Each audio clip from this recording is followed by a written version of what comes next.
Rain hammered the roof of the old caretaker cabin when the ground began to shake. Elira Voss shot upright, her heart slamming against her ribs, as the sound of heavy footsteps crushed through the mud outside. Someone was coming, not walking, marching. She had lived in these woods for 3 weeks without a single visitor, and now, in the middle of a storm, someone was marching straight toward her door, like they already knew she was there. She looked down at the 2 small bundles sleeping against her chest, wrapped in the same soft blanket she had found them in. Their tiny chests rose and fell in steady rhythm, unaware of the danger closing in. Elira had learned to move without waking them, but there was no time now. The door did not creak open slowly.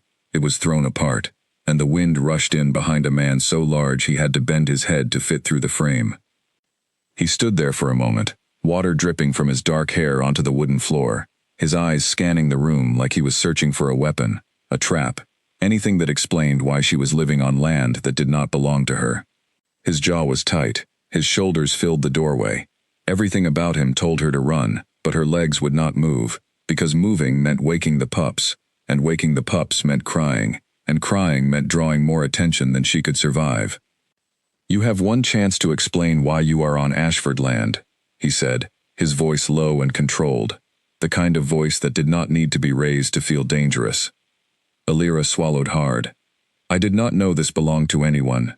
The cabin was empty. Nobody has come here in weeks."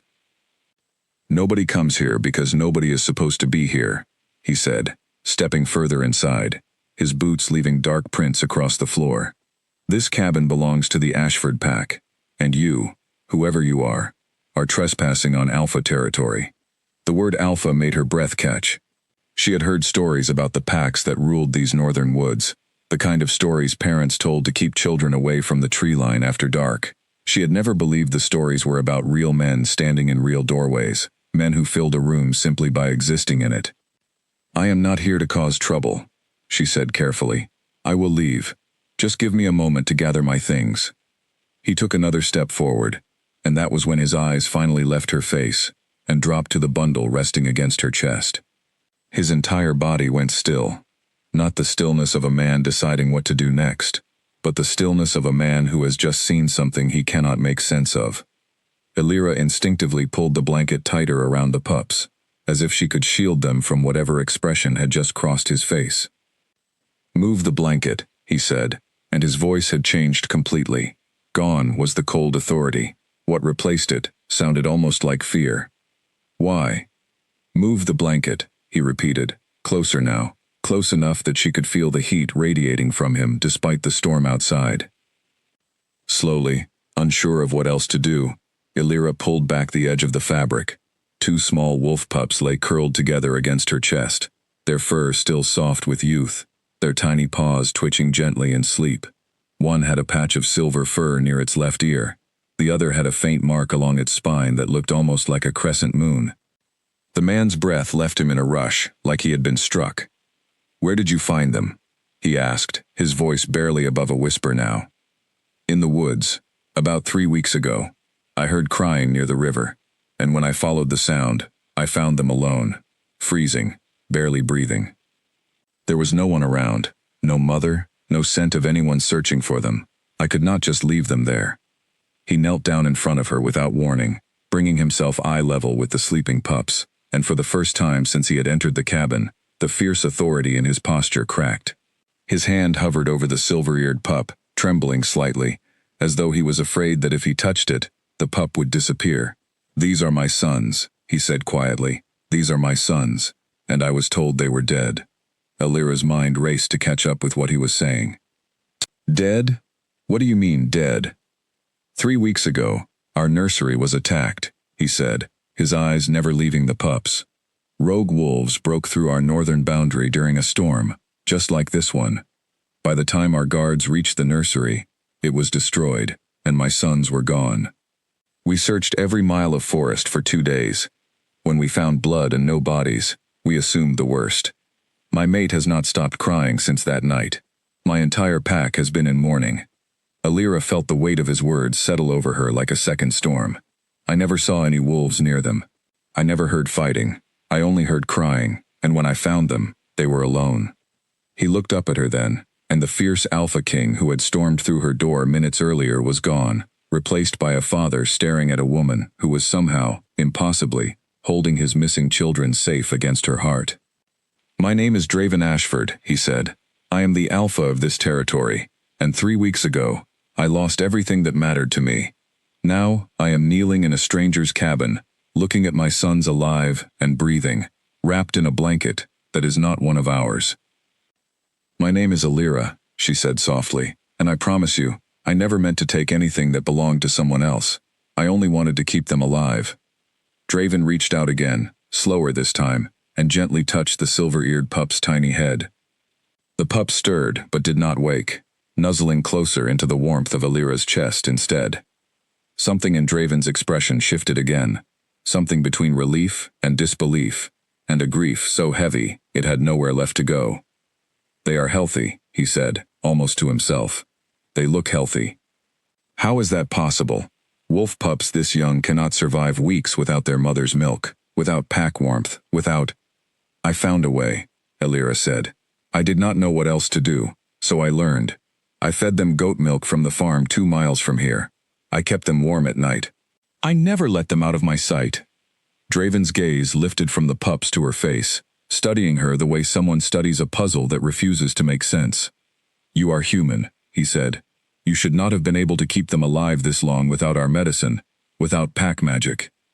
There is no reason 2 wolf pups should have survived 3 weeks in the care of a human stranger who found them by accident in the woods." "I do not have an answer for you," Alira said honestly. "I only know that I heard them crying, and I could not walk away." The storm outside seemed to grow quieter, or maybe it was simply that neither of them was paying attention to it anymore. Draven remained kneeling before her, his large frame still except for the slow rise and fall of his shoulders as he tried to process what he was seeing. The Alpha King who had come to remove a trespasser from his land had instead found the 2 things his entire pack believed were lost forever, resting peacefully against the chest of the very stranger he had come to force out. "I need to bring them home," he said finally, though there was hesitation in his voice now, something that had not been there when he first walked through the door. "My pack needs to see them. My mate needs to hold them." Alira nodded, understanding immediately, though something inside her twisted uncomfortably at the thought of handing them over. She had not realized, until that very moment, how deeply attached she had become to 2 small creatures she had known for only 3 weeks. "Of course," she said, though her voice wavered slightly. "They belong with their family." Draven reached forward carefully, sliding his large hands beneath the sleeping pups to lift them from her chest. The moment his skin made contact, the silver-eared pup's eyes fluttered open. For a heartbeat, nothing happened. Then the pup let out a sharp, panicked whimper, and twisted violently in Draven's grip, scrambling back toward Alira with a speed that startled them both. The second pup woke immediately after, crying just as loudly, clawing at the blanket until it found its way back against Alira's chest. Draven froze, his hands still outstretched, empty now, staring at his own sons crying and struggling to return to a woman he had known for less than 15 minutes. "They do not know you," Alira said softly, gently soothing the pups with slow strokes along their backs until their cries quieted into small hiccuping breaths. "I am sorry. They are frightened. They have only known me since I found them." "They are frightened of their own father," Draven said, and the words came out heavier than he intended, filled with something that sounded dangerously close to heartbreak. "They are not frightened of you," Alira said quickly. "They are frightened of change. That is all. Give them time." Draven rose slowly to his feet, running a hand through his damp hair, his eyes fixed on the 2 pups now settling back into sleep against Alira's chest, as though nothing had happened. The storm outside had not lessened, but something in the room had shifted entirely. The Alpha King had arrived with the intention of removing a stranger from his land within minutes. Now he stood in the doorway of a cabin that was no longer just a trespassing problem to solve, staring at a woman who somehow held the key to his missing son's comfort, a woman his pack had never met, a woman he now realized he could not simply send away. "I cannot separate them from you," he said slowly, as though the words themselves were difficult to accept. "Not yet. Not while they are still this attached." "What are you saying?" "I am saying that you are coming back to the pack stronghold with me," Draven said, his voice regaining some of its earlier authority, though it was softer now, edged with something new. Not as a trespasser, not as a prisoner, but because my sons need you, and until they no longer do, you will stay close enough that they never have to cry like that again. Illyra stared at him, stunned into silence. Hours ago, she had been alone in an abandoned cabin, with 2 orphaned pups, and no plan beyond keeping them warm through another cold night. Now the most powerful man in the Northern Territories was standing in front of her, asking her to step into a world she knew nothing about, a world of packs and alphas and rules she had never needed to learn. I do not know anything about your world, she admitted. I do not know your customs, your pack, your rules. I would not know how to belong there. You already belong there, Draven said, glancing down at the sleeping pups. More than you realize. Outside, the storm began to soften, the rain slowing from a violent downpour to a gentle patter against the roof. Illyra looked down at the 2 small faces resting peacefully against her chest, their tiny paws still twitching occasionally, in dreams she could not see. 3 weeks ago, she had been alone. Now, impossibly, she was being pulled into the heart of a pack she never knew existed, standing at the edge of a decision that would change everything. All right, she said quietly, looking up at Draven. I will come. For them. Draven nodded once, something unreadable passing behind his eyes, and turned to gather what little belonged to her, scattered around the small cabin. Neither of them spoke of what came next, of the pack that waited, of the mate who had been mourning for 3 weeks, of the questions that would surely follow once they arrived. For now, there was only the quiet cabin, the fading storm, and 2 small pups sleeping safely against the chest of the woman who had somehow, against every impossible odds, kept them alive. As Draven finished gathering her few belongings, Illyra noticed the way his eyes kept drifting back to the pups, as if he still could not fully believe they were real, as if some part of him feared that closing his eyes for even a moment would make them vanish again. She understood that fear more than he realized. She had spent 3 weeks living with the same quiet terror, checking on them every hour through the night, afraid that the world that had taken their family from them once might come back to finish what it started. They will need to be examined by our healer, Draven said finally, breaking the silence, just to be certain they are truly well. They are well, Illyra said, a note of protectiveness creeping into her voice before she could stop it. I have watched over them every single day. I would know if something was wrong. Draven studied her for a long moment, something shifting behind his sharp eyes, something that looked almost like respect. I do not doubt you, he said, but my healer will still need to see them. It is not a question of trust, it is simply how things are done. Illyra nodded, understanding that she was stepping into a world with its own rules, rules she would need to learn quickly if she wanted to remain close to the 2 small lives she had come to care for so deeply.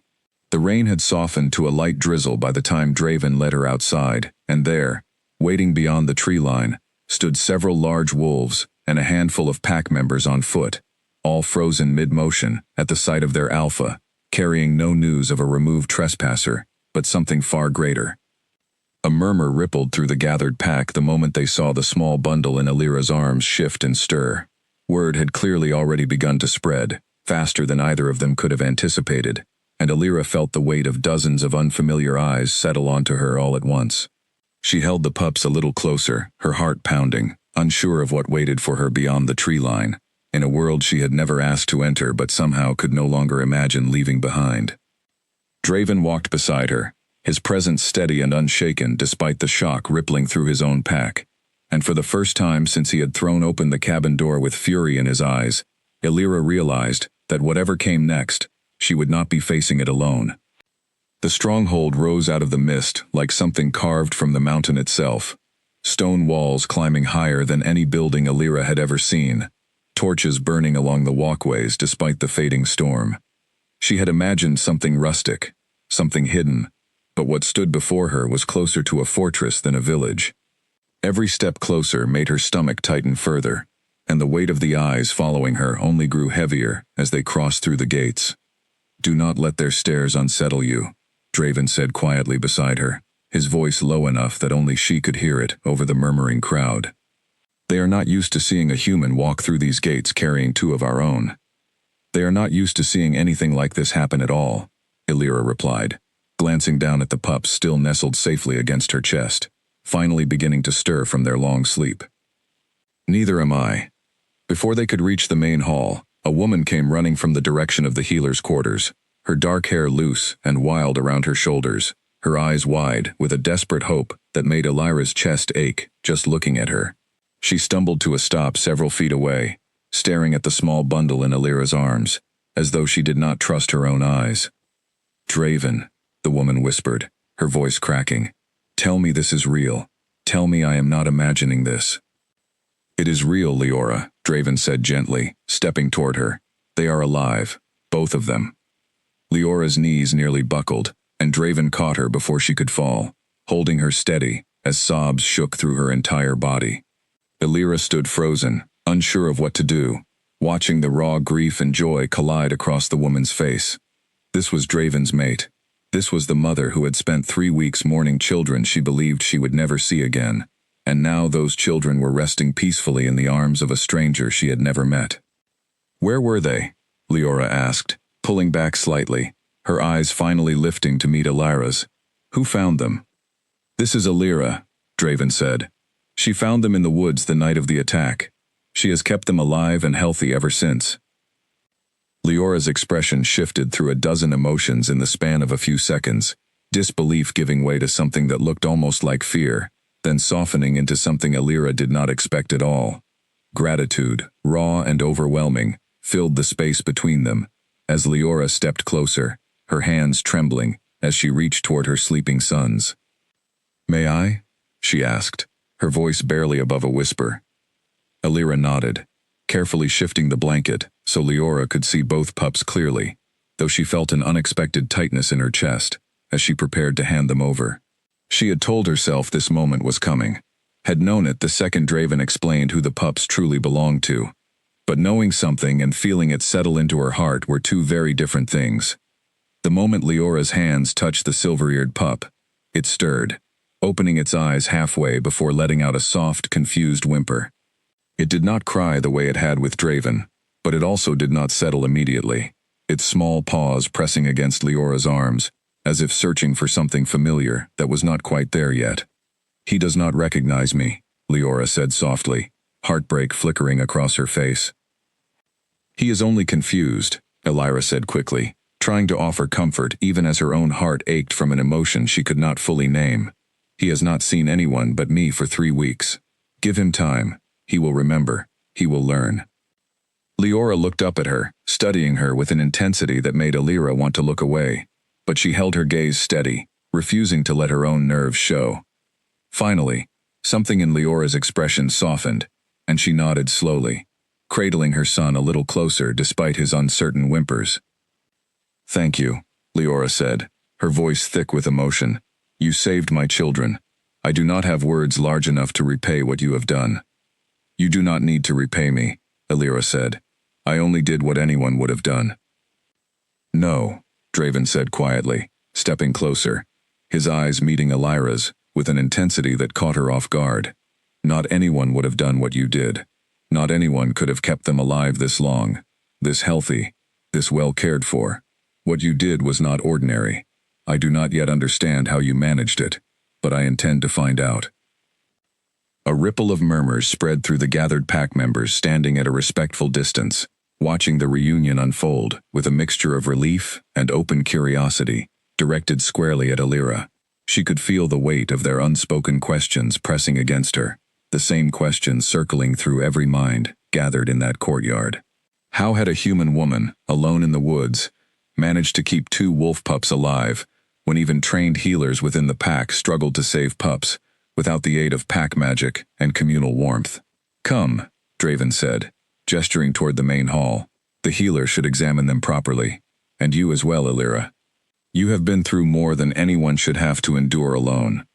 Elira followed him through the stone corridors, Leora walking close beside her, still cradling the silver-eared pup while Draven carried the second, though the second pup squirmed uncomfortably in his arms, until Elira reached over instinctively to steady him.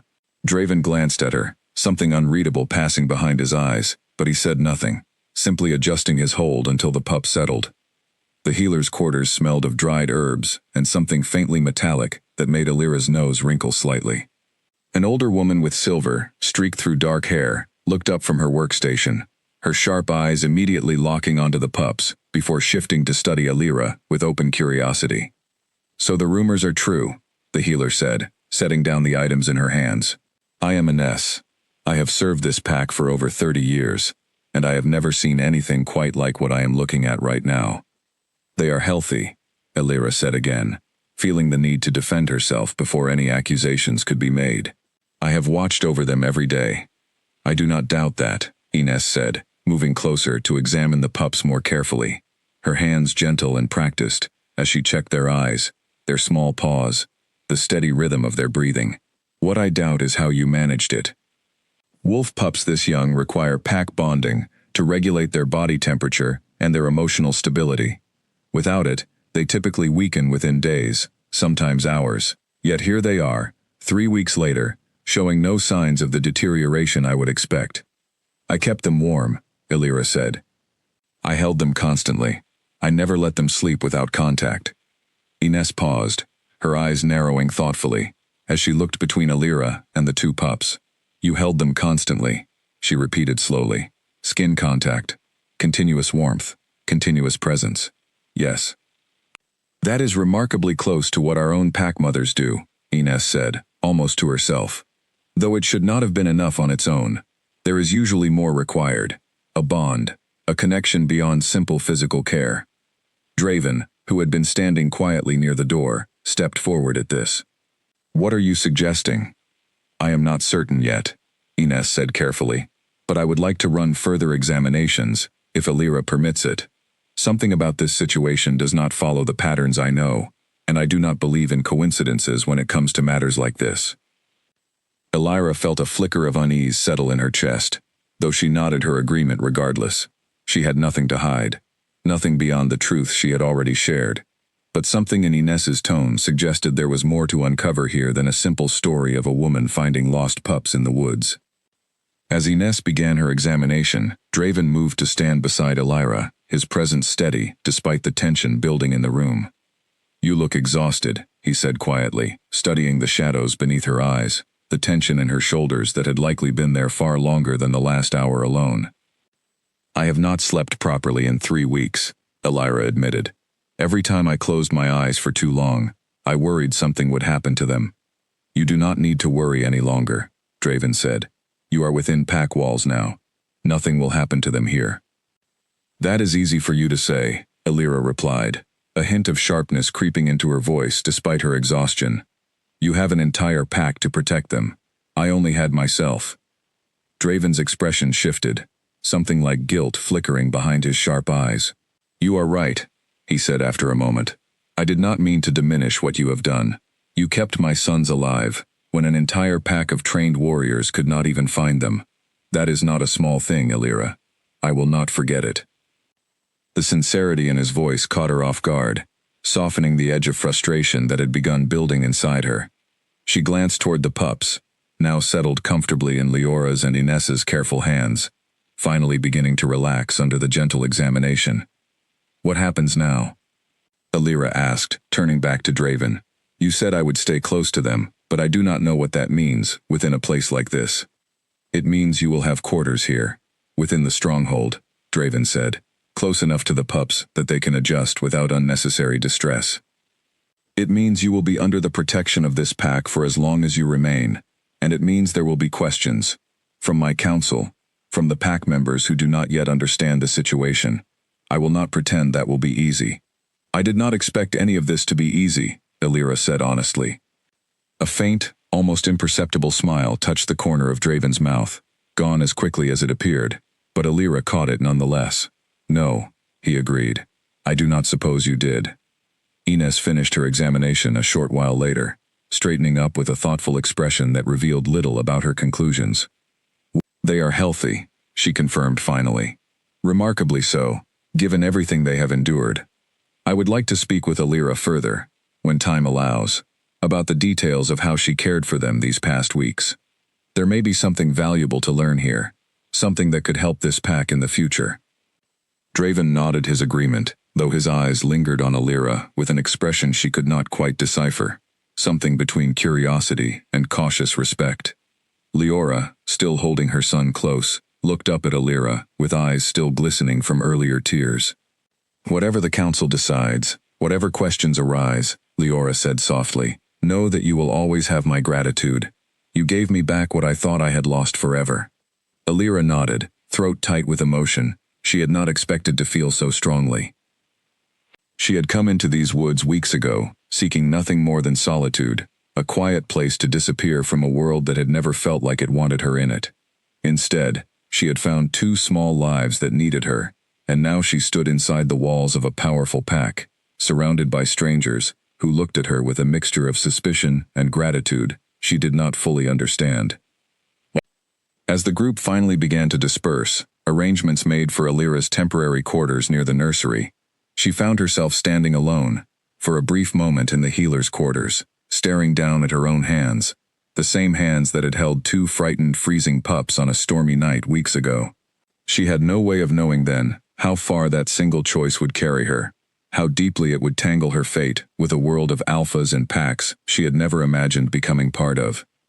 Outside the window, the storm had finally passed entirely, leaving behind a sky scattered with stars, and somewhere within the walls of the stronghold, two small pups slept peacefully, for the first time in 3 weeks, finally home, though the woman who had kept them alive found herself wondering, with a strange mixture of hope and fear, whether she now belonged somewhere entirely unexpected as well.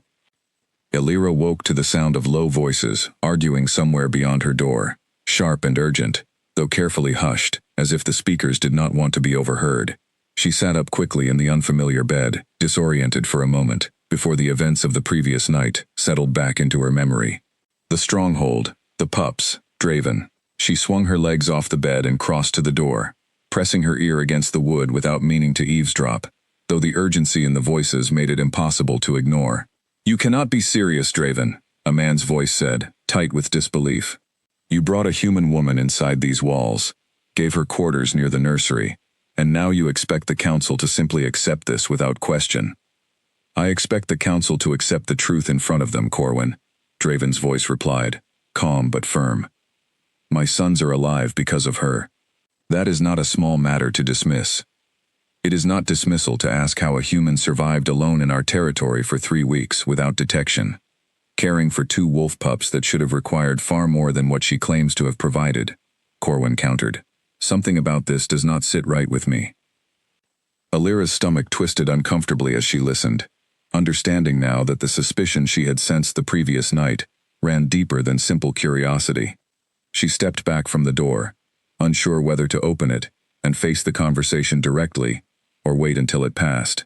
Before she could decide, the voices grew quieter, footsteps retreating down the corridor, and she finally opened the door to find the hallway empty, except for a young pack member standing awkwardly nearby, clearly stationed to guide her when she woke. "Good morning," the young woman said, offering a small, nervous smile. "My name is Marisol. Alpha Draven asked me to bring you to the morning gathering once you were ready. The pups are already there, with Luna Leora." Alira nodded, grateful for the distraction from the tension still coiling in her stomach. "Thank you, Marisol. Lead the way." The great hall of the stronghold was larger than anything Alira had imagined, its high ceilings supported by thick wooden beams, sunlight streaming through tall windows that overlooked the surrounding forest. Pack members filled the space in small clusters, their conversations dimming to curious whispers the moment Alira entered, dozens of eyes tracking her movement across the room. She kept her chin lifted despite the discomfort crawling beneath her skin, refusing to let their stares shrink her smaller than she already felt. Leora sat near the front of the hall, both pups nestled contentedly in a woven basket beside her, and the relief that washed over Alira at the sight of them settling so peacefully was almost overwhelming. She crossed the room quickly, kneeling beside the basket, and the silver-eared pup's eyes opened immediately at her presence, letting out a soft, happy sound that eased something tight in her chest. "They slept well," Leora said, watching the exchange with an expression that mixed warmth and quiet longing. "Better than I expected, given everything." "That is good," Alira said, gently stroking the pup's small head. "They needed the rest." "They needed you," Leora corrected softly. I noticed the moment I picked him up this morning. He searched the room until he found you. It is remarkable, honestly, the bond you have formed with them in such a short time." Before Alira could respond, Draven entered the hall, and the atmosphere shifted immediately, the low murmur of conversation quieting into something more formal and attentive. He crossed to where they sat, his eyes briefly meeting Alira's, with an unspoken question about how she had slept, though he said nothing aloud, turning instead to address the gathered pack. "As many of you have already heard, my sons have been found," Draven announced, his voice carrying easily through the hall. "Alive, healthy, and cared for, these past 3 weeks, by the woman standing beside my mate. Her name is Alira, and she will remain within these walls under my protection, for as long as necessary."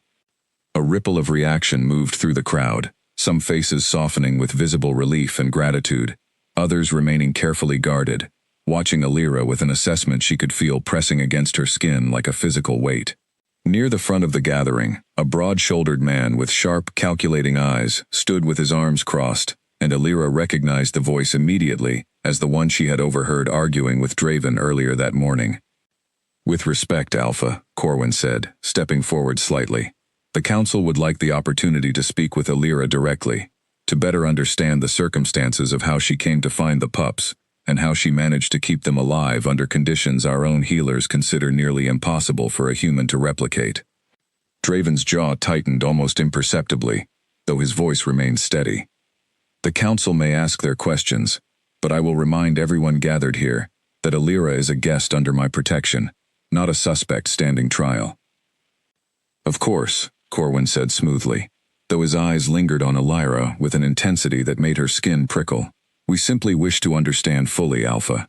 Surely that is a reasonable request, given the unprecedented nature of the situation." Alira felt Draven's gaze shift toward her briefly, silently asking whether she was willing to face the questions being proposed. She lifted her chin slightly and nodded, understanding that avoiding the scrutiny would only deepen the suspicion already circling her. "I am willing to answer whatever questions the Council has," Alira said, her voice steadier than she expected, given how tightly her stomach had knotted. "I have nothing to hide." A murmur of approval and lingering skepticism moved through the gathered crowd in equal measure, and Draven gave a short nod, gesturing for the council members to step forward. Ines, the healer from the previous night, joined the small group assembling near the front of the hall, along with 2 other pack elders Alira had not yet met, an older man with a weathered face and kind eyes named Bastian, and a sharp-featured woman named Tamsin whose expression revealed nothing at all. "Tell us again how you found the pups," Corwin began, his tone clipped and professional despite the underlying suspicion Alira could still sense radiating from him. "I was living in the caretaker's cabin at the edge of the woods," Alira said. 3 weeks ago, during a storm, I heard crying near the river. When I followed the sound, I found them alone, tangled in torn fabric, freezing, and barely breathing. There was no one else around, no scent of a struggle beyond the immediate area, no signs of anyone searching for them. "And you simply decided to care for 2 wolf pups, alone, with no knowledge of how to properly sustain them?" Tamsin asked, her voice carefully neutral. "I did not have the luxury of deciding otherwise," Alira said. "They were dying in front of me. I did what any person would do faced with the same choice. Not any person could have kept them alive this long," Ines interjected, stepping closer with clear professional interest replacing some of the room's tension. "I examined them thoroughly last night. Their development, their weight, their emotional stability, all of it falls within healthy ranges for pups their age, who have received proper pack bonding. That should not be possible under the circumstances Alira describes." "What are you suggesting, Ines?" Draven asked, his brow furrowing. "I am suggesting there may be more to this situation than simple human care and goat milk," Ines said carefully. "I would like permission to examine Alira herself, if she is willing. There may be an explanation here that none of us have yet considered." Alira felt a fresh wave of unease settle over her, though she nodded her agreement regardless, curious herself now about what the healer suspected. "I want to understand this as much as anyone." Corwin, however, seemed unsatisfied with the direction the conversation had taken, his sharp eyes narrowing further. "While healer Ines pursues her theories, I believe it remains prudent to question the timing of this discovery." Our nursery was attacked the same night these pups went missing, and here stands a human woman who conveniently happened to find them within hours of the attack, living close enough to pack territory to intercept them before any search party could. The accusation hung in the air, sharp and unmistakable, and Alira felt heat rise to her face, indignation flaring beneath her exhaustion and lingering nerves. "Are you suggesting I had something to do with the attack itself?" she asked, her voice sharper than she intended. "I am suggesting the timing raises questions that deserve honest examination," Corwin said, unflinching. "Nothing more, nothing less." "That is enough, Corwin," Draven said, his voice carrying a warning edge that silenced the room instantly. "Alira has done nothing but keep my sons alive when this entire pack failed to find them. I will not stand here and allow baseless suspicion to overshadow that truth." "With respect, Alpha," Corwin said, though his tone remained carefully measured. "Your closeness to the situation may be clouding your judgment. I only wish to ensure the safety of this pack, and of your sons, by fully understanding every possibility before we accept this story without question." The tension in the hall stretched taut, and Alira felt every eye in the room weighing her, judging her, uncertain whether to trust the gratitude Draven and Leora had shown her, or the suspicion Corwin was determined to plant.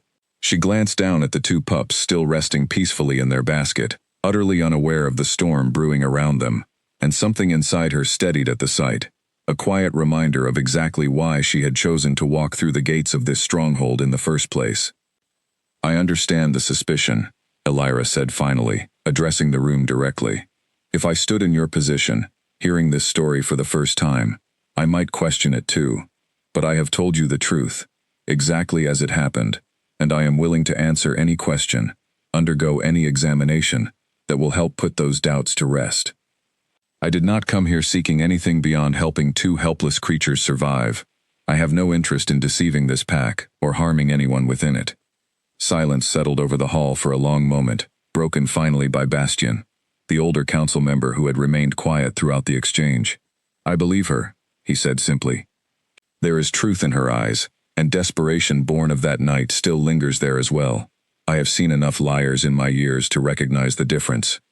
Draven nodded, visibly relieved by the elder's support, though his eyes remained watchful as he studied the remaining skepticism still present in Corwin's expression. "The examinations will proceed," Draven said finally, addressing the council as a whole. "Ines will conduct whatever tests she believes necessary, and until she reaches a conclusion, Alira remains under my protection, unquestioned by anyone within this pack." Corwin inclined his head in reluctant acknowledgement, though the calculating look in his eyes told Alira the matter was far from settled in his mind. As the gathering began to disperse, Draven approached her quietly, his expression softening slightly now that the formal proceedings had ended. "I am sorry for what you just endured," he said. "Corwin is protective of this pack to a fault, and while his methods are often unwelcome, his intentions are not entirely without merit." "I understand the need for caution," Alira said, though weariness had crept fully into her voice now. "I only wish it did not feel quite so much like an accusation." "It will not always feel this way," Draven said. "Give it time. Once the truth settles fully, the suspicion will fade." Alira nodded, though something in Corwin's parting glance, as he left the hall, lingered uncomfortably in her mind, a warning she could not quite shake, despite Draven's reassurance. She turned back toward the basket where the pups still slept peacefully, unaware of the storm of doubt swirling above their heads, and found herself wondering just how deep the roots of that suspicion might run, and what it would take to finally uproot them entirely. The examination room smelled of crushed herbs and warm candle wax, and Alira sat stiffly on the edge of a wooden table, while Ines moved around her, gathering small vials and instruments with practiced efficiency. 2 days had passed since the tense gathering in the great hall, 2 days of curious glances and whispered conversations that quieted whenever Alira walked past, and she had grown weary of feeling like a puzzle everyone was trying to solve without her permission. "This will not hurt," Ines said, noticing the tension in Alira's shoulders. "I simply need to draw a small sample of your blood, and I would like to ask you a series of questions about your history, your family, anything you know about your lineage." "My lineage?" Alira repeated, confused. "I do not understand what that has to do with keeping 2 pups alive." "Perhaps nothing," Ines admitted. preparing a thin needle with careful precision. But I have a theory, and I would rather investigate it thoroughly than dismiss it without proper consideration. Alira held still as Ines drew the small sample, watching the healer's face for any hint of what she suspected, though the older woman's expression remained carefully neutral throughout the process. There are old accounts, rare ones, of humans possessing a natural affinity for wolves, Ines explained, setting the sample aside carefully. Not shifters, not pack members by blood, but humans, born with a connection that allows them to soothe and nurture young pups in ways ordinary humans cannot. It is exceedingly rare, nearly forgotten in most modern packs, but the symptoms align remarkably well with what I have observed in you and the pups. That sounds like something from a children's story, Alira said skeptically. Many old truths sound that way once time has worn away the proof, Ines replied. Tell me about your family, your parents, your grandparents, anyone you know about further back. Alira hesitated, an old ache settling in her chest at the question. I do not know much, she admitted. My mother passed away when I was young. She never spoke much about her own family, and I never had the chance to ask before she was gone. My father left before I was born. I grew up mostly on my own, moving between relatives who did not particularly want the responsibility. Ines's expression softened with quiet sympathy, though her eyes remained sharp with continued curiosity. Did your mother ever mention anything unusual? Stories about wolves, about the forest, anything that stood out as strange even at the time? Alira frowned, sifting through old, faded memories she had not revisited in years. She used to hum a strange tune sometimes, one I never heard anywhere else. And she kept a small carved wolf figure on her nightstand, though she never explained why. I always assumed it was simply a trinket she liked. Ines's eyes lit with interest at this small detail, though she said nothing further, simply making a careful note before continuing her examination. As she worked, the door opened quietly, and Draven stepped inside, his eyes immediately finding Alira's before shifting toward Ines with a silent question. How is the examination proceeding? He asked. I have a theory I would like more time to explore, Ines said. Nothing confirmed yet, but there are signs worth investigating further. In the meantime, I would recommend Alira continue spending time with the pups regularly. Whatever bond exists between them, disrupting it now could cause more harm than good, particularly while they are still adjusting to their return home. Draven nodded, though his eyes lingered on Alira, with an expression that had grown increasingly difficult for her to interpret over the past 2 days. There was something careful in the way he watched her now, something that felt less like suspicion, and more like quiet curiosity he had not yet allowed himself to fully explore. Thank you, Ines, he said. Please keep me informed of anything you discover.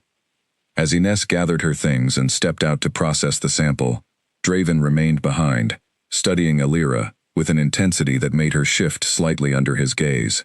How are you settling in? He asked finally, his voice softer now than the commanding tone he had used in the Great Hall days earlier. It is strange, Alira admitted honestly. I am not used to so many eyes watching my every move. I am not used to feeling like a stranger simply for existing in a space that is not entirely my own. I imagine that feeling will fade with time, Draven said, though there was uncertainty in his own voice as well, as if he was not entirely convinced of his own reassurance. The pack will come to see what Leora and I already see, that you are not a threat, but a blessing this territory did not expect to receive. Alira felt warmth rise unexpectedly to her cheeks at his words, quickly glancing away to hide the reaction. Not everyone shares that view, she said, thinking of Corwin's sharp, calculating eyes, still tracking her every movement whenever their paths crossed. Corwin is cautious by nature, Draven said. It is part of why I trust him as an advisor, even when his caution frustrates me. Give him time. He will come around, once he sees for himself what I have already witnessed. And what have you witnessed? Alira asked, curiosity getting the better of her. Draven's expression shifted, something thoughtful passing behind his sharp eyes as he considered his answer carefully. I have witnessed a woman who gave up her own safety and comfort to protect 2 lives that were not her responsibility to save, he said finally. I have witnessed patience and gentleness that my own healers struggle to match, despite years of training, and I have witnessed my sons settle into peace in your arms, faster than they have with anyone else since their return, myself included. The sincerity in his words left Alira momentarily speechless, an unfamiliar warmth spreading through her chest that she quickly attributed to simple exhaustion and the emotional weight of the past few days. "I only did what felt right," she said finally, her voice quieter than before. "That is precisely why it matters," Draven replied. A soft knock interrupted the moment, and Marisol stepped inside, holding the basket with both pups now wide awake and squirming eagerly. "They were asking for someone," Marisol said with a small smile, glancing pointedly at Alira. "Or rather, crying, until I brought them here." Alira's face broke into a genuine smile, for the first time in days, as she reached for the basket, lifting the silver-eared pup into her arms, as he immediately settled with a contented sound, nuzzling into the warmth of her hold. The second pup reached toward Draven this time, and though he hesitated only briefly, he lifted his son carefully, relief washing visibly across his face when the pup did not cry or struggle this time, simply settling against him with soft, curious sounds. "He is growing more comfortable with you," Alira observed, watching the tender moment unfold. "Perhaps," Draven said, though the quiet joy in his voice was unmistakable. Slowly, but perhaps. They stood together in comfortable silence for several minutes, each holding one of the small pups, and something about the scene felt strangely natural, despite everything that had led them to this moment. Alira found herself studying Draven's face as he focused entirely on his son. The fierce Alpha King softened into something far gentler, far more human than she had expected when he first stormed through her cabin door. "Thank you," Draven said suddenly, breaking the silence, his eyes lifting to meet hers directly. "I do not think I have properly said that yet. Thank you, for everything you have done, for everything you continue to do, even while facing suspicion and scrutiny you never asked for." "You already thanked me," Alira said softly. "Not enough," Draven replied. "Not nearly enough for what you have given back to me and to my mate. I do not know how I will ever repay a debt this large." "You do not need to repay it," Alira said. "Seeing them safe and happy is enough." Draven studied her for a long moment, something unreadable flickering behind his sharp eyes, before he finally nodded, though the intensity of his gaze lingered a moment longer than necessary. Outside, the afternoon sun filtered through the tall windows of the healer's quarters, casting warm light across the room, and for a brief, fragile moment, the tension and suspicion that had followed Alira since her arrival seemed to fade entirely, replaced by something quieter, something that felt dangerously close to belonging. Later that evening, after the pups had been settled for the night and the stronghold had grown quiet around her, Alira sat alone near the window of her small quarters, staring out at the dark tree line beyond the walls, thinking of the cabin she had left behind, the solitary life she had built there before everything changed in the span of a single stormy night. She thought of her mother's carved wolf figure, of the strange tune she used to hum, wondering now, for the first time, whether those small mysteries held answers she had never thought to seek. A knock at her door pulled her from her thoughts, and she opened it to find Inez standing there, her expression unusually serious in the dim candlelight of the corridor. "I have results from the examination," Inez said quietly. "I believe you should hear them tonight, before anyone else." Alira's heart quickened as she stepped aside to let the healer enter, sensing that whatever Inez had discovered would change everything that came next. Inez closed the door quietly behind her, her expression carrying a weight that made Alira's pulse quicken further. The healer moved to sit near the small table by the window, gesturing for Alira to join her, and for a moment, neither of them spoke, the silence stretching heavy between them. "What did you find?" Alira finally asked, unable to bear the uncertainty any longer. "Your blood carries traces of something old," Inez said carefully. "Something I have only read about in texts passed down through generations of healers.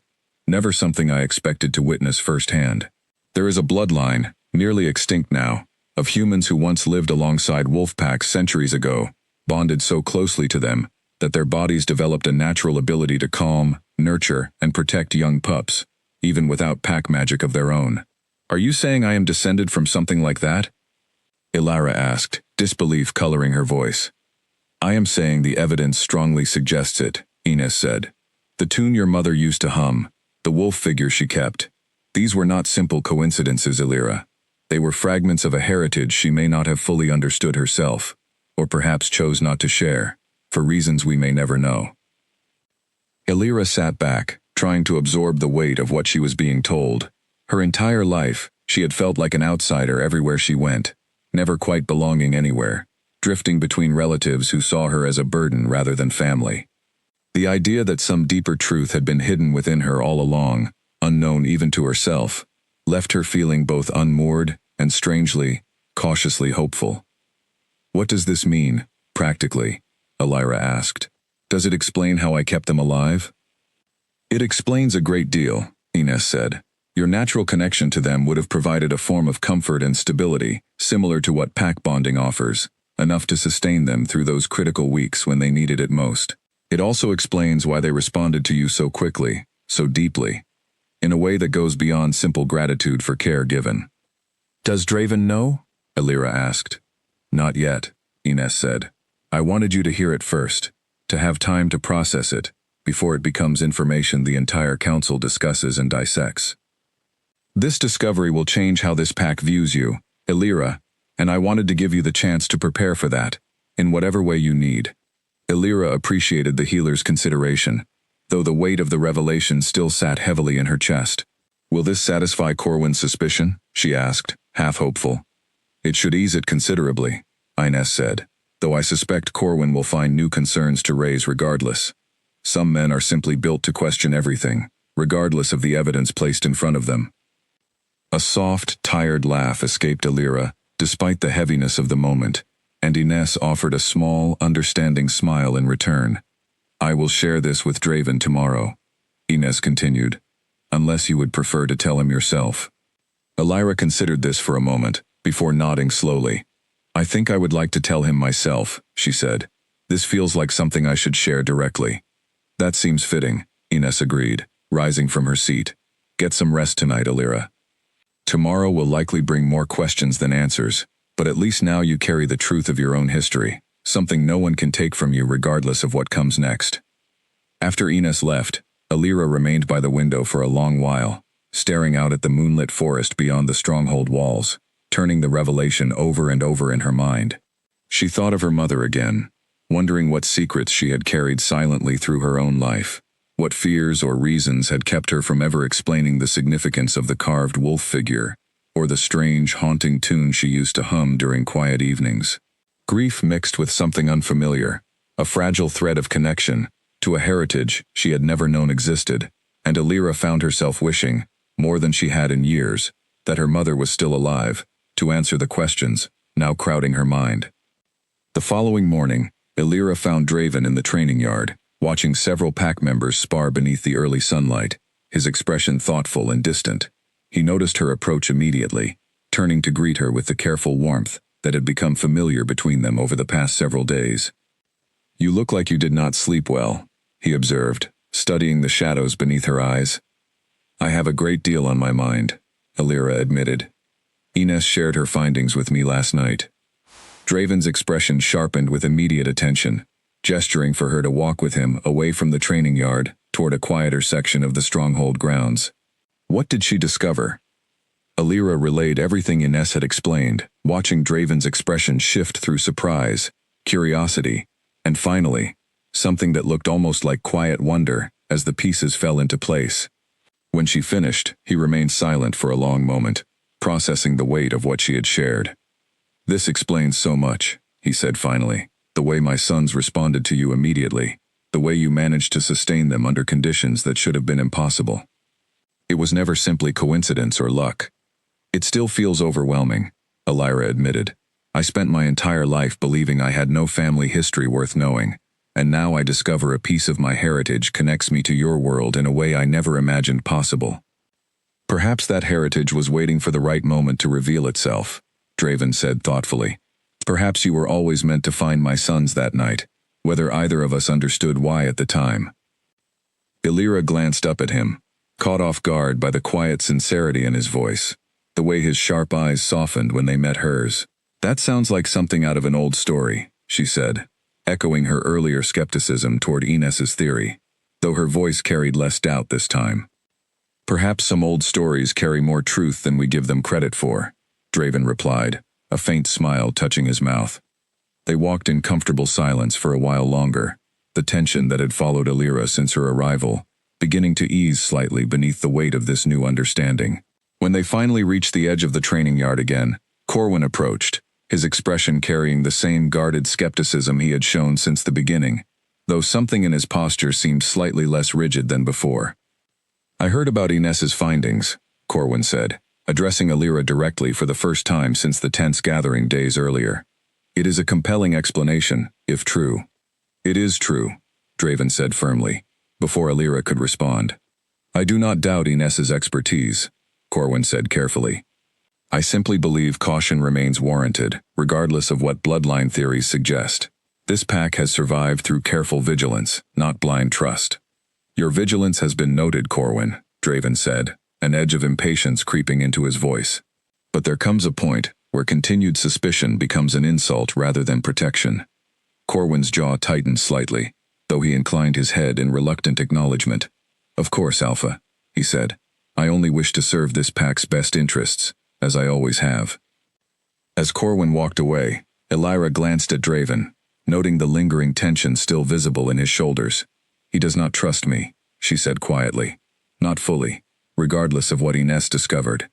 "He will," Draven said, though uncertainty colored his own voice this time. "Give him time, Alira. Trust is not something that shifts overnight, especially for a man who has spent years guarding against every possible threat to this pack's safety." Alira nodded, though a small, persistent worry settled in the back of her mind, a quiet sense that Corwin's suspicion ran deeper than simple caution, rooted in something she had not yet uncovered. She pushed the thought aside for now, choosing instead to focus on the quiet relief of Inez's discovery, the fragile sense of belonging beginning to take root within her, despite everything still uncertain about her place within these walls. That afternoon, as she sat with the pups in the sunlit courtyard, watching them tumble and play together for the first time since their rescue, Alira allowed herself, just for a moment, to imagine a future where this strange, unexpected world might truly become her home. Weeks passed inside the stronghold, and slowly, the sharp edges of suspicion that had greeted Alira upon her arrival began to soften into something closer to quiet acceptance.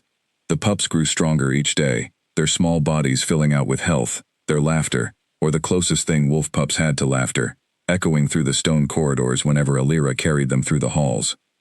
Pack members who once eyed her with wary curiosity now offered small nods of greeting, some even pausing to ask how the pups were progressing, genuine warmth beginning to replace the guarded distance of those early days.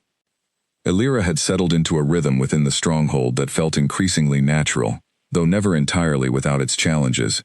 She spent her mornings with the pups in the nursery, her afternoons often finding her in Inez's quarters, learning more about the healer's craft and the old texts that spoke of her rare, nearly forgotten bloodline. In the evenings, she frequently found herself walking the stronghold grounds alongside Draven, conversations that began as simple updates about the pups gradually deepening into something far more personal. "You seem different today," Draven observed one evening, as they walked together along the eastern wall overlooking the darkening forest. "Lighter, somehow." "I received a letter from a friend I had lost contact with years ago," Alira said, a small smile touching her lips. "Marisol helped me track her down.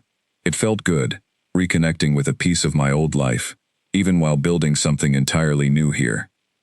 "I am glad," Draven said, and the sincerity in his voice warmed something inside her that she had grown increasingly aware of over the past several weeks, a feeling she was not yet ready to name aloud. Their conversations had become one of the quiet joys of her days, moments where the weight of pack politics and lingering suspicion faded into something simpler, more genuine.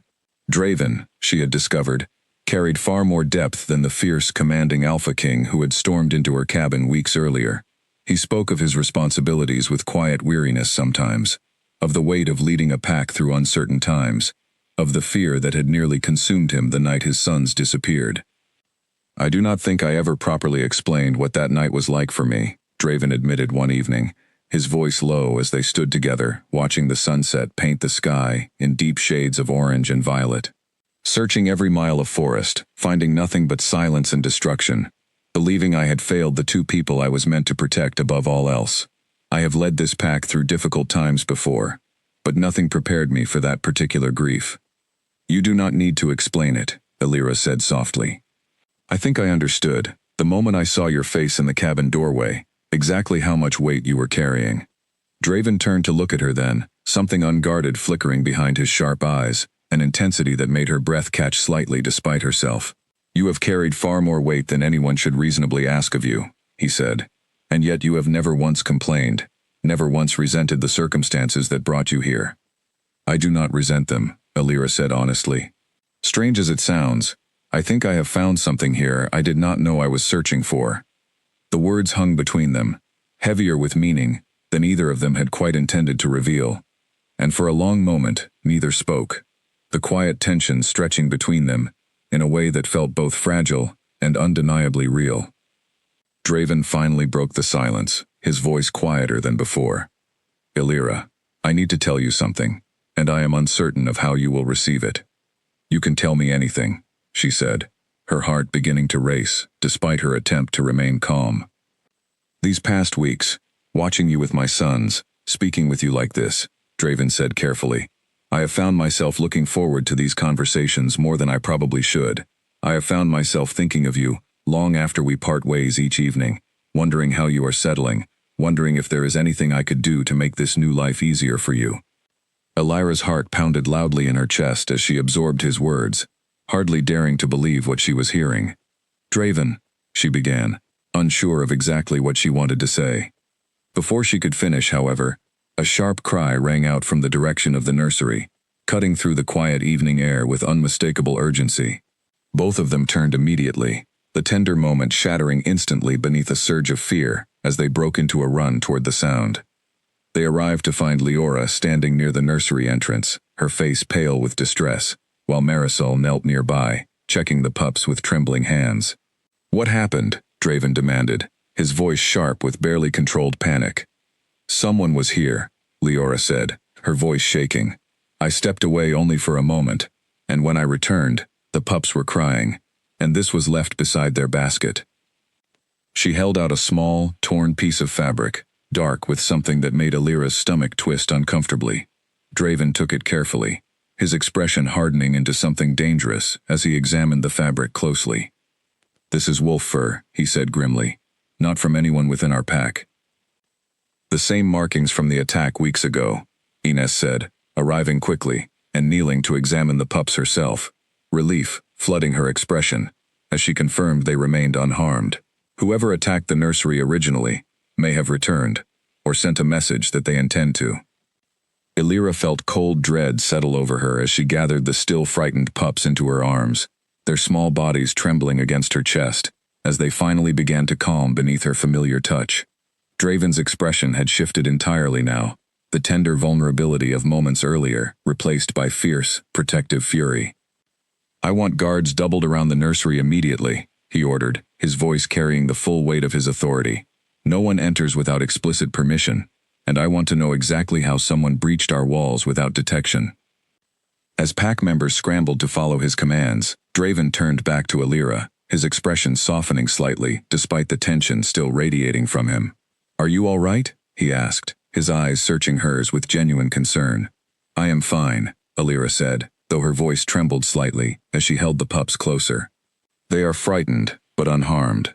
I will not let anyone hurt them again, Draven said firmly, though the promise carried an edge of desperation, a fear that whoever had orchestrated the original attack remained determined to finish what they started. And I will not let anyone hurt you either, Alira. Whatever threat is circling this pack, I intend to find it and end it. Alira nodded, though the earlier warmth of their conversation now felt distant beneath the fresh weight of danger settling over the stronghold. As Draven moved to organize the pack's defenses, Corwin arrived, his sharp eyes taking in the scene with an intensity that made Alira suddenly, uncomfortably aware of how closely he was watching everything unfold. This changes things considerably, Corwin said, his voice carefully measured, despite the tension evident in his posture.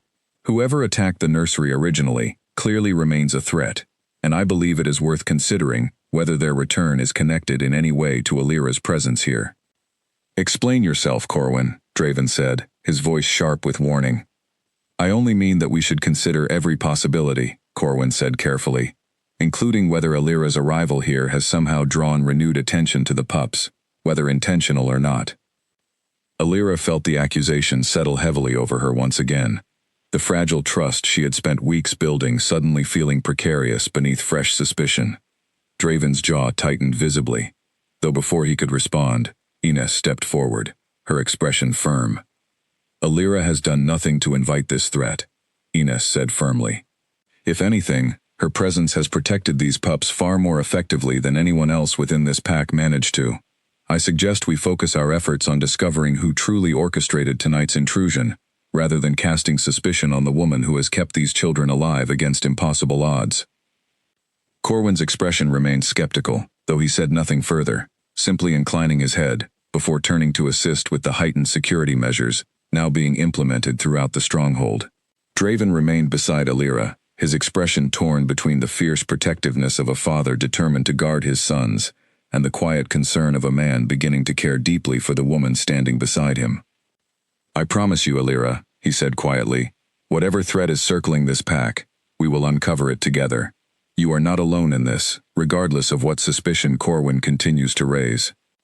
Alira nodded, though as she looked down at the two pups finally settling in her arms, exhaustion and fear mingling uneasily in her chest, she could not shake the growing certainty that the danger threatening this pack, and the mystery surrounding the original attack, ran far deeper than anyone within these walls had yet realized. Guards now stood at every corner of the nursery wing, their watchful presence a constant reminder of the danger that had slipped past the stronghold's defenses once already.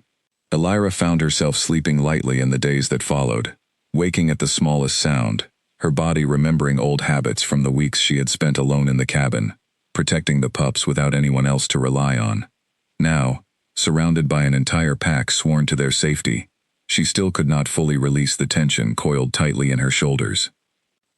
Draven had thrown himself into the investigation with relentless focus, spending long hours with his most trusted trackers, examining the torn fabric left behind, searching for any scent or clue that might reveal who had breached their walls.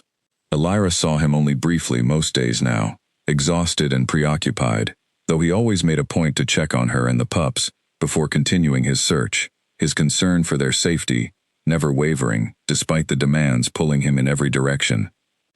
It was during one of these brief visits, several days after the intrusion, that Alira noticed something troubling in Draven's expression, a heaviness beyond simple exhaustion. "You look like you are carrying something you have not shared," she said gently, setting aside the small toy she had been using to entertain the pups. Draven hesitated, glancing toward the door before lowering his voice. "We found something today," he said, "a scent trail leading away from the nursery, one that our trackers followed carefully. It leads toward the eastern border, toward territory controlled by a pack we have maintained an uneasy truce with for years." "Do you believe they are responsible?" Alira asked. "I do not know," Draven admitted. "The scent is faint, deliberately masked in places, which suggests whoever did this understood exactly how to avoid easy detection. That level of planning troubles me more than a simple rogue attack would." "What does that mean for the pack now?" Alira asked, unease settling deeper in her chest. "It means I cannot rule out the possibility that this threat comes from within our own alliance, rather than an external enemy," Draven said grimly. "Which makes everything far more complicated and far more dangerous than a simple rogue wolf acting alone." Before Alira could respond further, a sharp knock interrupted them, and Marisol entered quickly, her expression tight with urgency. "Alpha, Corwin requests your presence immediately. He says he has discovered something important regarding the investigation." Draven's expression sharpened, and he gestured for Alira to follow as they made their way quickly toward the council chambers, where Corwin waited with several other pack members gathered around a large table covered in maps and scattered notes. "What have you found?" Draven asked, his voice tight with anticipation. "I have been reviewing the guard rotations from the night of the original nursery attack," Corwin said, his expression grim. "There were inconsistencies I initially dismissed as simple oversight, but upon closer examination, I believe they reveal something far more troubling." He spread several documents across the table, pointing to specific entries that showed gaps in the guard schedule that night, moments where the nursery had been left unattended far longer than protocol allowed. Someone deliberately altered these records after the attack, Corwin continued. Someone within this pack covered their tracks carefully enough that it took weeks to notice the discrepancy. Draven's expression darkened considerably as he studied the documents, understanding dawning slowly across his features. You believe someone within our own ranks facilitated the attack, he said, his voice low and dangerous. I believe it is a strong possibility we can no longer ignore, Corwin confirmed. And if that is true, it raises troubling questions about motive. Who within this pack would benefit from harming your sons, Alpha? The question hung heavily in the room, and Alira felt a chill move through her as she considered the implications. Draven's position as Alpha, his sons as his direct heirs, the entire structure of the pack's future rested on the safety of those two small lives. Anyone seeking to weaken his claim, to shift power within the pack's hierarchy, would have every reason to see the pups eliminated. Who had access to alter the guard schedules? Draven asked, his voice tight with barely controlled anger. A very limited number of individuals, Corwin said. Myself included, unfortunately, along with 2 other senior council members who oversee security logistics.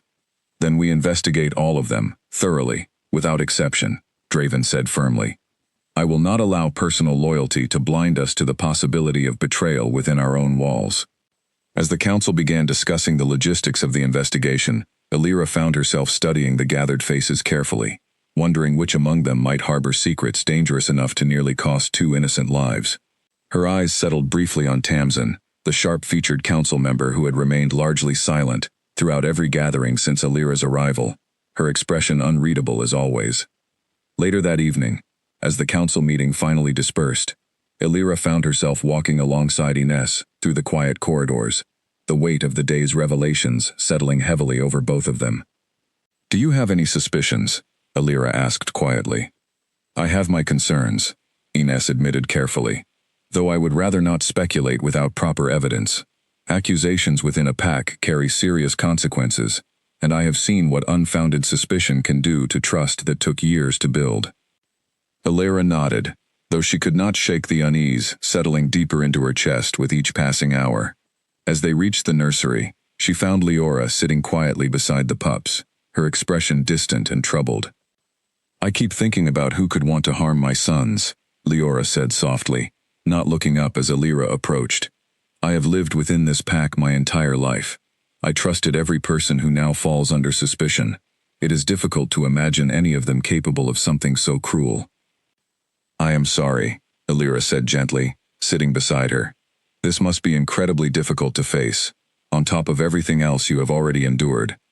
It is, Leora admitted, but I take comfort knowing they are safe now, watched carefully, protected by guards who will not fail them again. And I take comfort knowing you are here, Alira. Whatever threat circles this pack, I trust that you will protect them as fiercely as any of us would. The quiet trust in Leora's words settled warmly over Alira, easing some of the tension that had built throughout the tense day. She reached down, gently stroking the silver-eared pup's soft fur as he slept peacefully, unaware of the danger still lurking somewhere beyond the stronghold's walls. Draven joined them a short while later, his expression still heavy with the weight of the investigation, though it softened slightly at the sight of his family gathered together safely. He knelt beside Leora, resting a comforting hand on her shoulder, before his eyes shifted to meet Alira's, across the small space, something unspoken passing between them, a quiet acknowledgement of the fear and determination they now shared in equal measure. We will find whoever is responsible, Draven said, his voice firm with resolve, and when we do, they will answer for the fear and pain they have caused this family. Alira nodded, though as she looked around at the small circle gathered protectively around the sleeping pups, Draven, Leora, Ines, and herself, bound together now by fear and fierce determination, she could not help but wonder how deeply this betrayal ran, and how much more danger still waited to reveal itself before the truth was finally uncovered. The investigation stretched into another tense week, guards patrolling every corridor of the stronghold with heightened vigilance, while Draven's most trusted trackers combed the surrounding forest for any further clues that might reveal the identity of the traitor hiding among them. Alira had grown accustomed to the constant undercurrent of tension humming through the stronghold, though it did little to ease the knot of worry that had settled permanently in her chest since the discovery of the altered guard records. She had taken to spending her evenings in the small library adjoining the healer's quarters, poring over old texts alongside Ines, searching for anything that might explain more about her own heritage, and, more recently, anything that might shed light on old grudges or rivalries within the Ashford Pack's history that could explain the current threat. It was during one such evening, the candlelight flickering low as the hour grew late, that Elira came across an old ledger tucked between two larger volumes, its pages yellowed with age. "Ines," she said, pulling the ledger free and examining its faded cover. "What is this?" Ines glanced over, her brow furrowing with recognition. "That is an old record of pack disputes, kept by previous healers to track grievances that might later require mediation. I had forgotten it was even here." Elira flipped carefully through the brittle pages, scanning entries written in careful, looping handwriting from decades past. Most entries recorded minor disputes, territorial disagreements, and old debts long since settled. But one entry, dated nearly 20 years earlier, caught her attention. A formal record of a contested alpha challenge that had ended in exile rather than combat. "Ines, look at this," Elira said, turning the ledger toward the healer. "It mentions a challenger named Fenwick, who contested Draven's father's claim to leadership and was exiled from the pack after losing the challenge.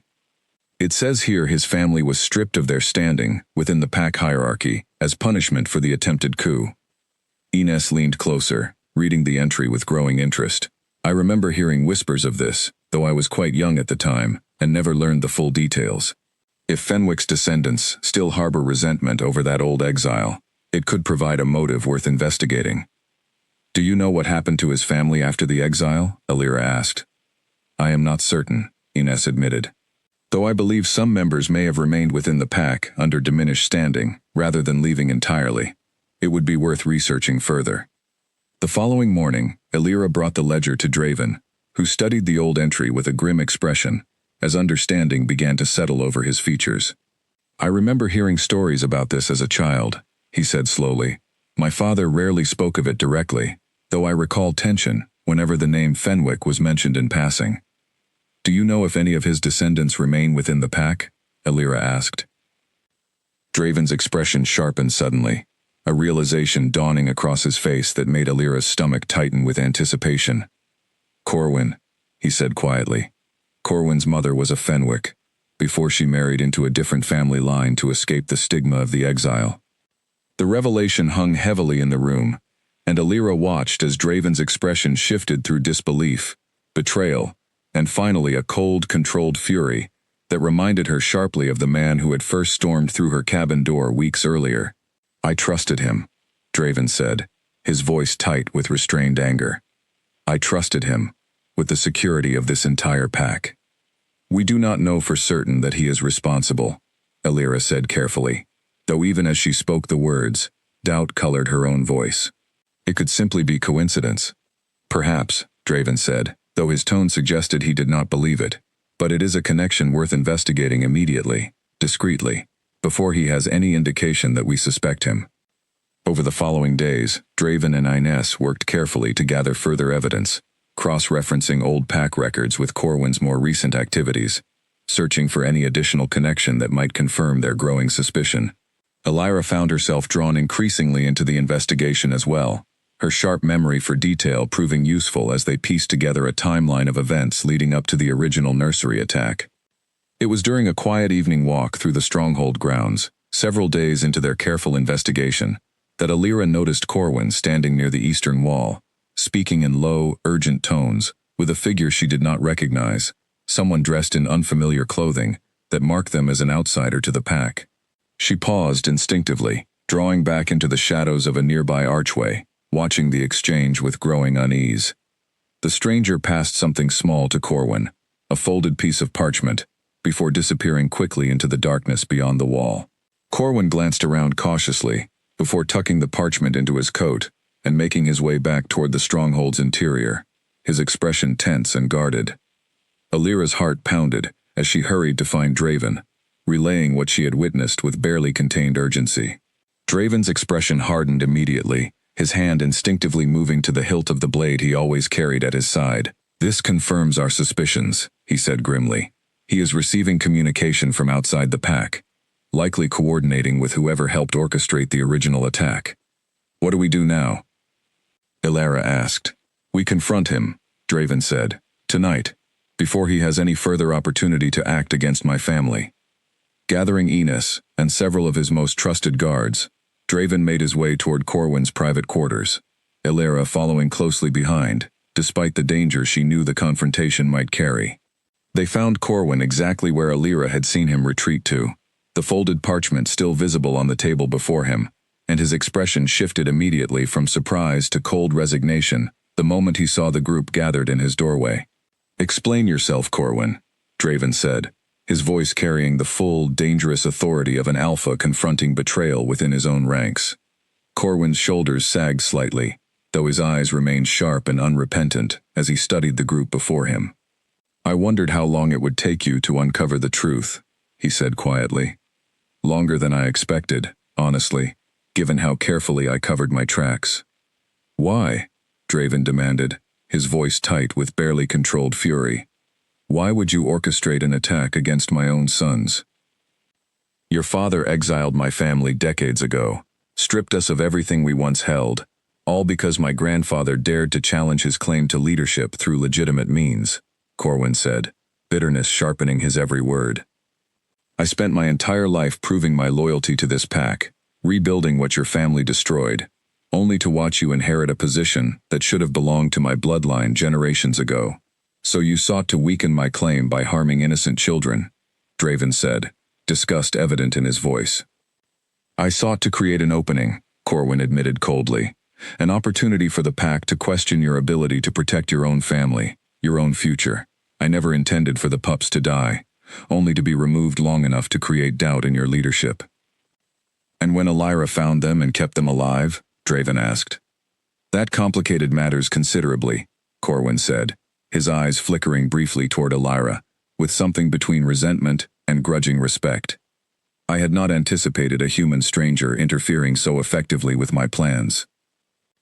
Your plans end tonight, Draven said firmly, gesturing for his guards to secure Corwin immediately. You will face the full judgment of this pack's council for your betrayal. As the guards moved forward to restrain him, Corwin's eyes met Ilira's one final time, something unreadable passing behind his sharp gaze. You should have simply let them freeze in the woods that night, he said quietly. It would have spared this pack a great deal of trouble. I do not regret saving them, Ilara said firmly, refusing to let his bitterness shake her. And I never will. As the guards led Corwin away, the weight of the confrontation finally settling over the room, Draven turned to Ilara, his expression a mixture of exhaustion, relief, and something warmer that had been building steadily between them for weeks. Thank you, he said quietly. Your sharp eyes uncovered what my own guards failed to notice for weeks. We uncovered it together, Ilara said softly. Draven studied her for a long moment, the tension of the confrontation slowly easing from his shoulders, replaced by something quieter, something that felt dangerously close to the unspoken feelings neither of them had yet found the courage to fully voice. Together, he repeated softly, and the word carried a weight that settled warmly between them, promising something neither of them was quite ready to name, but both of them were beginning to understand they no longer wished to avoid. With Corwin held under careful guard, awaiting judgment before the full council, a quiet sense of relief settled over the stronghold, though the days that followed were far from simple. The Pack Council convened for 3 consecutive days, reviewing evidence, hearing testimony, and debating the appropriate consequences for a betrayal that had struck at the very heart of the Pack's future. Ilara found herself called to testify about what she had witnessed near the eastern wall, her steady, detailed account providing crucial confirmation of Corwin's guilt beyond his own confession. Draven presided over the proceedings with a grim, measured authority that revealed the true weight of his responsibility as Alpha, balancing the Pack's demand for justice against the complicated history of betrayal and exile that had shaped Corwin's bitterness in the first place. In the end, the Council ruled for permanent exile rather than harsher punishment, a decision Draven made carefully, acknowledging the cyclical nature of the grievance that had led to this moment, while still ensuring the Pack's safety moving forward. Exiling him again will only breed further resentment somewhere down the line, Draven admitted to Ilara one evening, as they walked together along the quiet stronghold grounds following the council's final decision. But I could not bring myself to repeat my father's full severity, not when it was that very severity that planted the seeds of what happened to my own sons. You showed mercy where your father showed none, Elira said gently. That says a great deal about the kind of leader you are becoming. Draven glanced at her, something warm and grateful passing behind his sharp eyes. I could not have navigated any of this without you, he said. Not the investigation, not the council proceedings, and certainly not the weeks before. When my sons needed care, I did not know how to provide myself. They had reached the same section of the eastern wall where Elira first witnessed Corwin's secret meeting weeks earlier, though tonight, the space felt entirely different, quiet and peaceful, beneath a sky scattered with stars. Draven stopped walking, turning to face her fully, and Elira felt her heart quicken at the intensity in his expression. Elira, he said quietly, these past weeks have shown me something I did not expect to find when I first stormed into your cabin, ready to remove a trespasser from my land. I found my sons alive because of your courage and compassion, yes, but I also found something else entirely, something I have struggled to name until now. Draven, Elira began, her own heart pounding loudly in her chest. Let me finish, he said gently, though his voice carried a vulnerability she had never heard from him before. I have watched you these past weeks, watched you care for my sons, with a gentleness that rivals any pack mother I have known, watched you face suspicion and danger, without ever once wavering in your resolve. I have found myself looking forward to every conversation we share, treasuring every moment we spend together, and I can no longer pretend these feelings are simple gratitude. Elira's breath caught as she absorbed the sincerity of his words, the walls she had carefully maintained since her arrival, slowly beginning to soften beneath the weight of everything he was offering her. I feel it too, she admitted softly.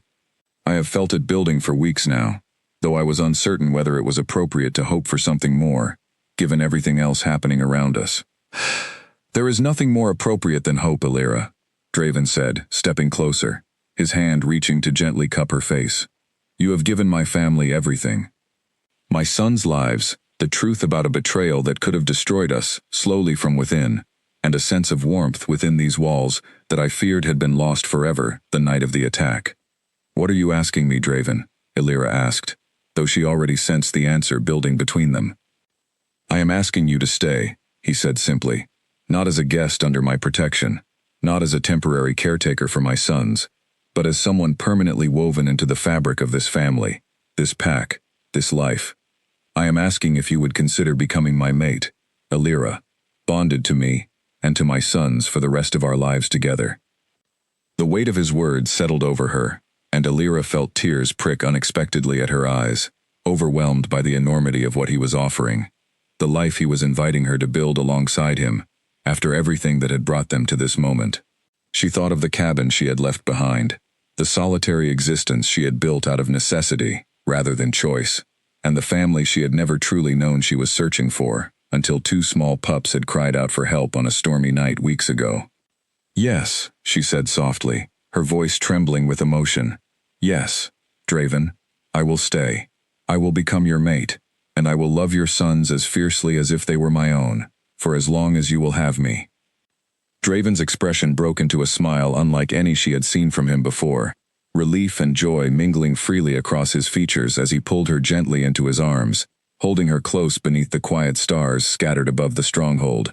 You already love them as your own, he said softly. I have watched it in every gentle touch, every soothing word, every sleepless night you spent worrying over their safety, before you even understood your own connection to them. They remained there for a long while, wrapped together in comfortable silence, the weight of weeks filled with danger and uncertainty finally beginning to lift, replaced by the quiet promise of a future neither of them had expected to find, but both had come to treasure deeply. When they finally made their way back toward the stronghold, Leora met them near the entrance, her sharp eyes immediately catching the warmth passing between them, a knowing smile spreading across her face. It is about time, Leora said, laughing softly as she embraced them both. I have watched this happening for weeks now, wondering when either of you would finally admit it aloud.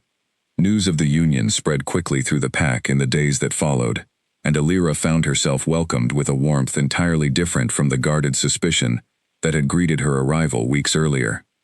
Pack members who had once watched her with wary curiosity now approached with genuine congratulations, and even Ines, ever practical and reserved, allowed herself a rare, satisfied smile at the news.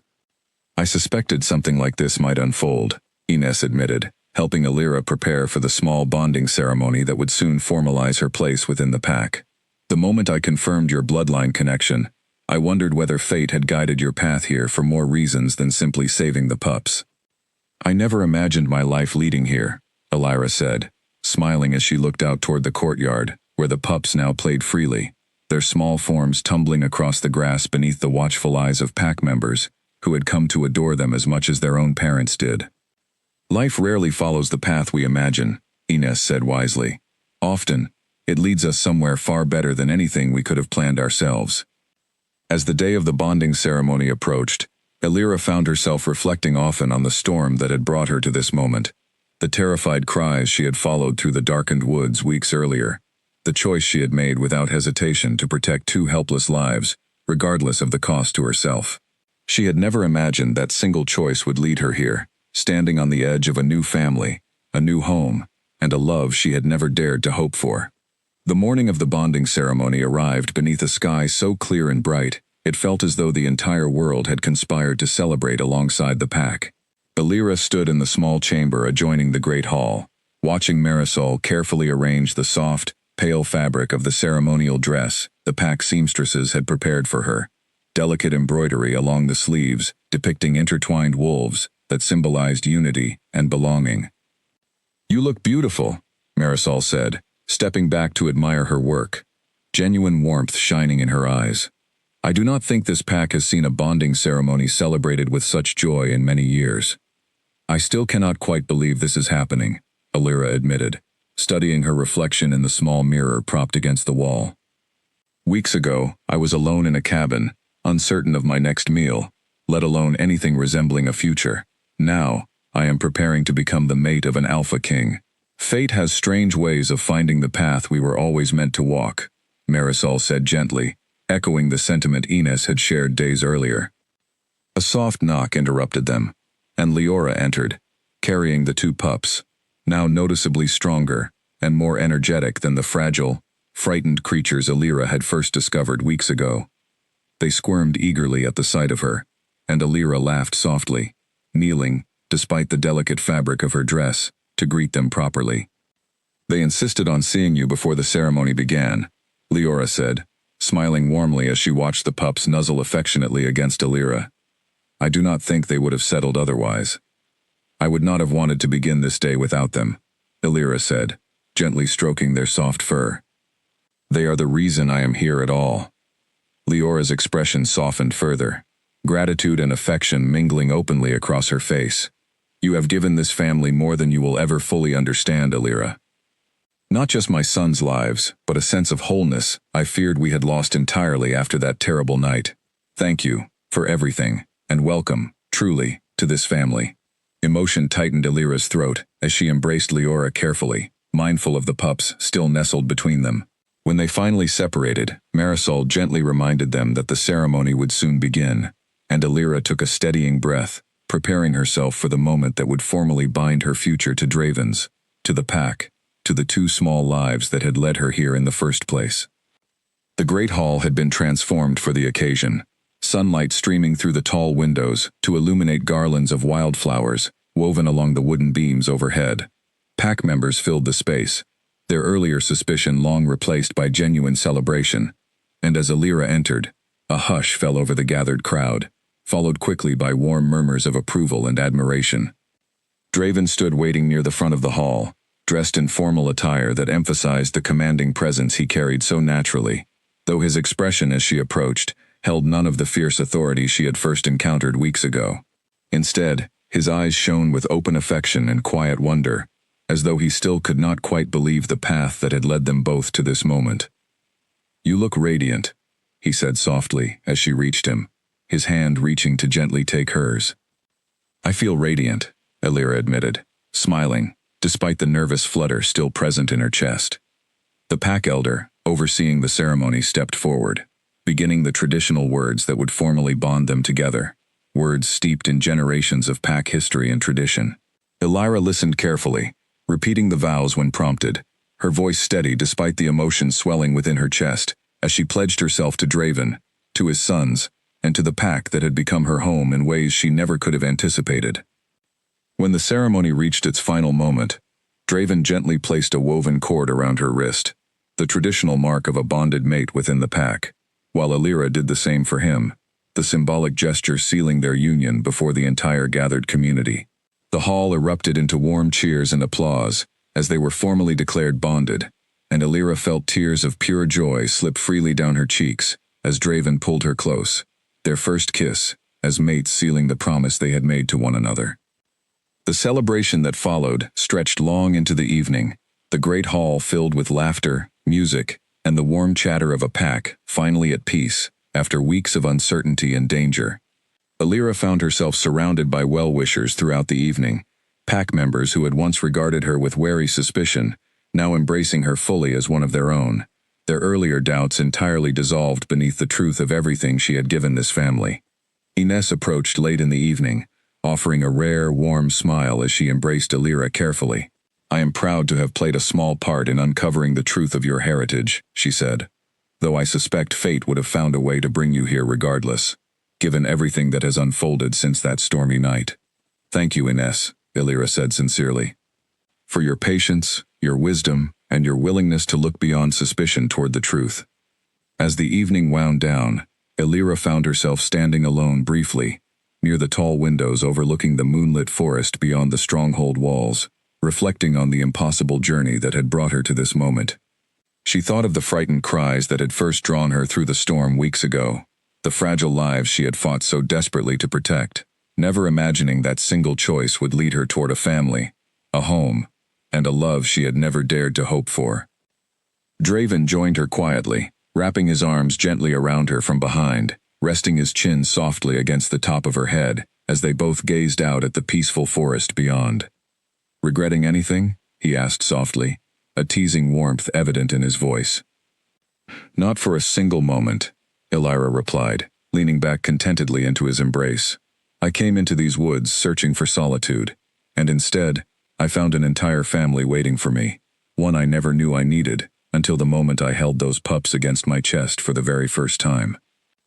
"They are fortunate to have you," Draven said softly, "as am I." "We are fortunate to have found each other," Elira corrected gently, turning within his arms to meet his eyes directly, warmth and love shining openly between them. Nearby, the two pups, now fast asleep in a soft basket carried carefully by Marisol, stirred gently at the sound of familiar voices, their small forms shifting until they settled once more into peaceful, contented slumber, safe and secure within the family that had finally, fully, come together. Outside, the storm that had once marked the beginning of this extraordinary journey had long since passed, leaving behind only clear skies and the quiet promise of a future built on courage, resilience, and a love that had grown from the most unexpected beginning imaginable. As the celebration finally quieted and the stronghold settled into peaceful rest, Elira allowed herself, fully and completely, to embrace the life she had never expected to find, grateful beyond words for the storm that had led her here, and for the small, sleeping pups whose cries had changed everything, forever, for the better.